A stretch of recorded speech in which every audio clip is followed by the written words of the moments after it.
Hi guys, it's Dee and welcome back to Dee's Yard. I hope you all have been having a great year so far. I have been keeping busy myself, and if you've been following along my channel for any amount of time, then you know that my 100 Thuja Green Giant Arborvitaes are my babies that I planted back in the fall of 2018 when they were only about 14 inches tall.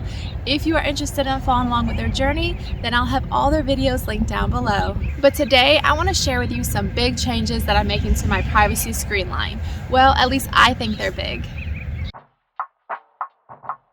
Yeah.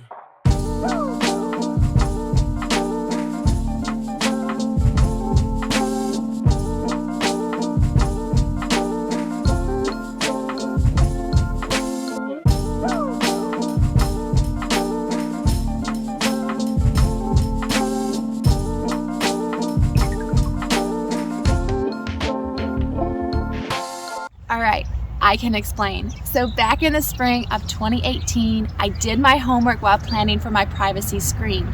And every website, every plant nursery, and every expert that I talked to all recommended 5-foot spacing for green giants while using them for privacy. And at the time of planting, my husband's and my goal was for a very dense wall. And the 5-foot spacing will give you just that. And there is nothing wrong with a 5-foot spacing, especially if you are wanting a green privacy wall. I've even heard that some owners will trim their trees into a nice shape every so often, and they love the look the trimmed trees have. I've also seen and heard from owners that love the look of the trees just left alone. I got to see a few privacy screens with the green giants, one with 5-foot spacing and a couple with 10 to 12-foot spacing. And I have to say, I personally like the 10-foot spacing look better. Not to mention that I love their natural Christmas tree shape. But I have way too many trees that it's unrealistic if I have to keep on trimming on them to maintain that shape. I'm going for more low maintenance. With that being said, everybody has their own wants and needs. This is just my preference. So now that I've chosen to make the changes, the next step was to decide when and where to move every other tree to accomplish my desired look. I knew I wanted to try to keep every tree and utilize it somewhere on our property. So we decided to transplant them to the lower part of our property for added privacy. As you can see, I've been working on this project for some time now. Let me show you where the new transplants are.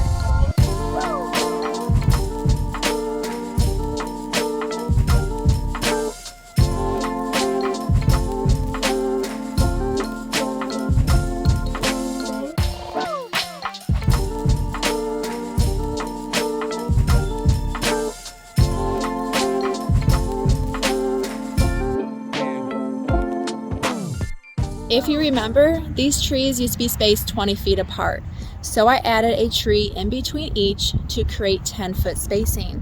And now I'm adding a second row spaced 8 feet from the first row, with every tree also 10 feet apart. Realistically, I know not every tree will survive from the transplant, so I may have to move some around, but I wanted to at least try to save as many as I possibly could.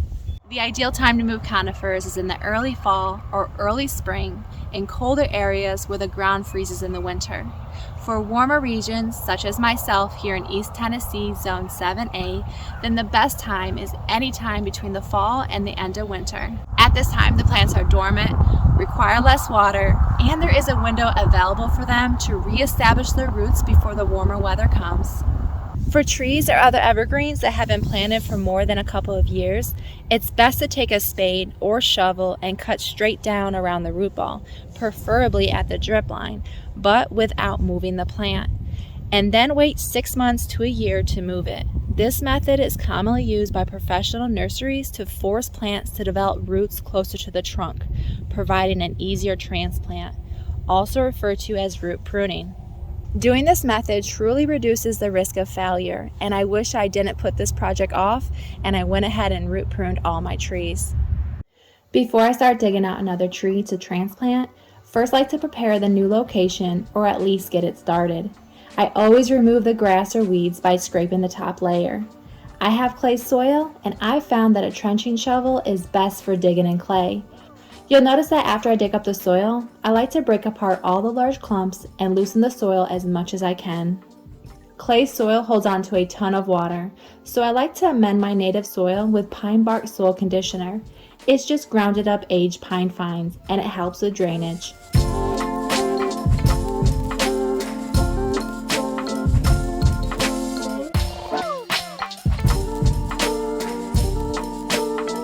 Now that I have this tree's new home ready, it's time to transplant.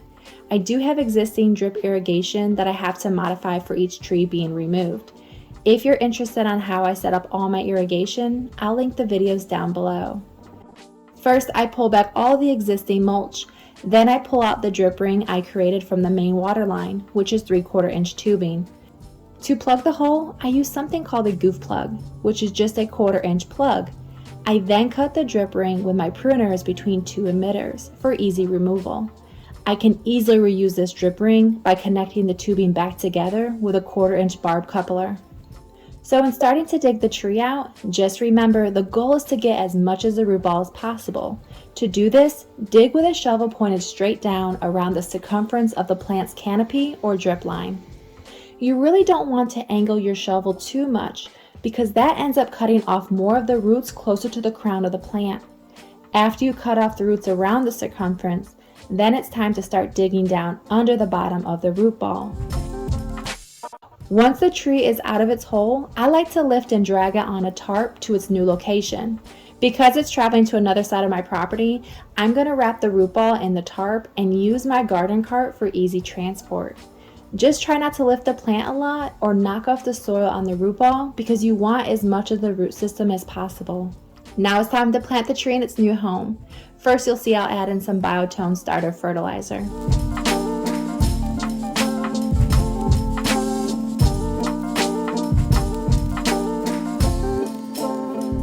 Once I get the tree nice and straight and exactly where I want it, then I backfill. Next, I just water in thoroughly and deeply, and then I just finish off with mulch. And that is it. I will have to check on these trees very closely this year and make sure I water them when they are dry. Thank you guys so much for watching, and I hope it helped you with any transplanting that you need to complete. I definitely have my work cut out for me, and that's what I'll be doing for the next couple weeks. I will catch you on the next one. Bye guys.